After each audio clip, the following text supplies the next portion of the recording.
आणि आता थेट जाऊयात पुण्यामध्ये. सध्या शरद पवार बोलतायत. परवाच्या त्या देशामध्ये निवडणुका झाल्या आणि त्या संबंधीची एक अस्वस्थता संबंध देशाच्या सर्व भागात जी आहे त्याच्याबद्दलचं जो जनमत आहे ते जनमत बाबांनी हा कार्यक्रम हातामध्ये घेतला उपोषणाचा त्या माध्यमातून व्यक्त होत आहे. लोकांच्या चर्चा ही होते की कालच्या ज्या निवडणुका झाल्या त्या निवडणुकीमध्ये सत्तेचा गैरवापर आणि पैशाचा महापूर या गोष्टी यापूर्वी कधी बघितल्या जात्या. स्थानिक पातळीवरच्या ज्या निवडणुका असतात त्याच्यामध्ये अशा तक्रारी कुठे ना कुठे ऐकायला मिळतात, नाही असं नाही. पण संबंध राज्याची देशाच्या निवडणुकीतच मोठ्या प्रमाणात पैसा आणि सत्तेचा गैरवापर हा करून निवडणुकीची संबंध यंत्रणाच हातात घ्यायची हे चित्र यापूर्वी दिसलेलं नव्हतं. ते यावेळी महाराष्ट्रात बघायला मिळाले आणि त्याचा परिणाम लोकांची अस्वस्थता वाढलेली आहे.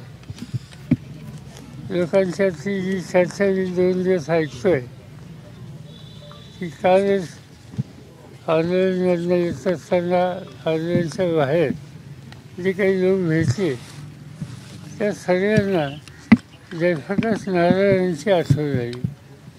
आज कुणीतरी या दृष्टीनं प्रभावी पाऊल टाकण्याची आवश्यकता आहे हा लोकांच्या चर्चेचा सूर आहे. आणि त्याच्यात जी माहिती कळली तिथं दिल्लीला सुद्धा की बाबा आढावांनी यामध्ये पुढाकार घेतला आणि ते स्वतः महात्मा ज्योतिबा फुलेंशी संबंधित अशा वास्तूमध्ये ते बसलेले आहेत. एक प्रकारचा दिलासा बाबांच्या या उपोषणानं सामान्य लोकांच्यात येतोय असं मला स्वच्छ दिसतं. पण याचा अर्थ त्यांनी राष्ट्रीय कर्तव्य देशाची आवश्यकता म्हणून ही भूमिका घेतली, पण त्यांनी एकट्यानेच ही भूमिका घेणं हे काही पुरेसं नाही. शेवटी एक प्रकारचा जनतेचा उठावच या सगळ्या प्रश्नाच्या संबंधी केला नाही तर संसदीय लोकशाही पद्धती ही उद्ध्वस्त होईल अशी चित्र या ठिकाणी आज दिसते. देशाची सूत्र ज्यांच्या हातात आहेत त्यांना याच्याबद्दलचं काही पडलेलं नाही. इतकी चर्चा सर्व देशात आहे आणि हे माहीत असताना संसदेमध्ये हा प्रश्न उपस्थित करण्याचा प्रयत्न दोन्ही सभागृहामध्ये विरोधी पक्षांनी केला तर त्यांना बोलून द्यायचं नाही. एकदा 6 दिवसाच्या अधिवेशनामध्ये रोज सकाळी 11 वाजता विरोधी पक्ष नेते दोन्ही सभागृहाचे या गोष्टीला आमचं म्हणणं मांडायला आम्हाला संमती द्या एवढी एक मागणी करतात की या 6 दिवसात एकदाही मंजूर झाली नाही. एवढं नाही तर त्या हाऊस बंद फाडल्या. त्यामुळे 1 मिनिटसुद्धा या 6 दिवसात सभागृहात कुठल्याही देशाच्या प्रश्नाची चर्चा होऊ शकली नाही. याचा अर्थ स्वच्छ आहे की संबंध संसदीय लोकशाही पद्धती याच्यावरच हा आघात हा राज्यकर्त्यांचा आहे.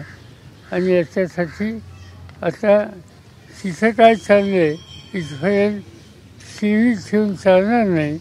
शेवटी लोकांच्यातच जावं लागेल, लोकांना जागृत करावं लागेल. खरं म्हणलं तर लोक जागृत आहेत, त्याच्यात कोणताही उठाव केला पाहिजे. आज त्याची आवश्यकता आहे. हे बाबांच्या उपोषणाचं स्पष्ट झालेलं आहे आणि माझी खात्री आहे की याचा परिणाम जो आवश्यक आहे तो आज ना उद्या हा देशाशिवाय राहणार नाही. सत्तेचा गैरवापर आणि बऱ्या लोकांना संरक्षण या दोन्ही गोष्टी या ठिकाणी दिसतात. त्याच्यात सखोल मी जाऊ इच्छित नाही, पण आज हे प्रश्न उपस्थित झालेत त्याची नोंद आपल्या सगळ्यांना घ्यावी लागेल. राज्यभरात 22 उमेदवारांनी फेरमतमोजणीची मागणी केली साहेब, समाविष्ट करण्यासाठी आणि पैसे देखील भरले. आले होते 30% मतं मशीनमध्ये देतो असं तुम्ही सांगितलं मगाशी, पण तुमचा विश्वास बसला. नेमकं काय होतं ते मतं 30% ऍड करण्यात? दिसतंय आता माझ्या हातात त्याचा पुरावा नाही.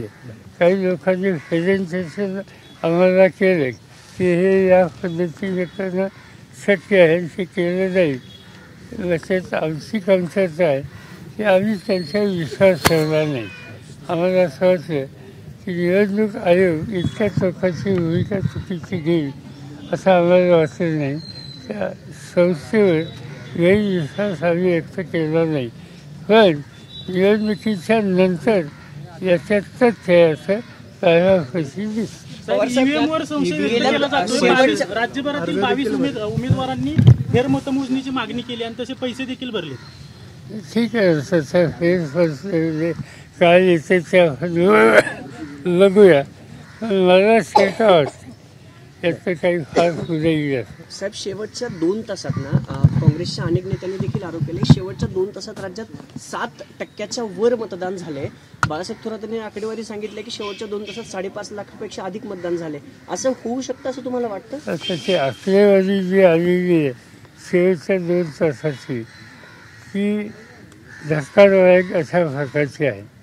बाळासाहेब थोरात जे बोलले ते इतके बाळासाहेब नाही अशी माहिती अनेकांनी दिली, आधारासह दिली, आणि त्याचा विचार हा करावा लागेल. काँग्रेस पक्षाची कार्यकारिणीची बैठक झाली, त्याच्यात या विषयाची काही चर्चा झाली आणि एकत्रित बसून हे जे इंडिया आघाडी हे जे संघटन तयार केलेलं होतं त्यांनी हा विषय घ्यावा अशी चर्चा आहे. माझ्या मते सोमवारी मंगळवारी त्याच्यात काहीतरी निर्णय होईल. साहेब, जे 15% मतं सेट केली गेली असं सांगितलं जातं, खरंच तुम्हाला विश्वास बसते का या गोष्टींवर? आधी बसत नव्हता, पण आता त्याच्यात तथ्य असं पातळी दिवसात दिसायला लागली. साहेब, एकनाथ शिंदे गृहमंत्री पदावर आडून बसलेले आहेत. गृहमंत्री केलं तरच उपमुख्यमंत्री होणार नाही तर दुसऱ्या कोणाला तरी सरकार स्थापन होत नाही. त्यांना विचारलं साहेब, गेल्या आठवड्यात स्पष्ट बहुमत आहे. गमत असं आहे की इतकं स्पष्ट बहुमत असताना या राज्यात सरकार बनत नाही आणि आजच वाचलं की आता फार तारखेला काय होण्याची शक्यता. याचा अर्थ स्वच्छ आहे की लोकांचं मत, बहुमत या सगळ्या गोष्टी काही महत्त्वाच्या नाहीत. जे काही चाललं आहे ते राज्याला अशोभनीय आहे. मुहूर्त नाही सांगितलं जातंय साहेब, मुहूर्त नाही म्हणतायत. मुहूर्त नाही, दीपक केसरकर म्हणतायत मुहूर्त नाही. अखिलेश उपोषणाचा बाबा आढाव यांचा आज 3रा दिवस आहे आणि त्यानिमित्तानं आता शरद पवार यांनी त्यांची भेट घेतली आणि पत्रकारांशी संवाद साधलाय. एबीपी माझा, उघडा डोळे बघा नीट.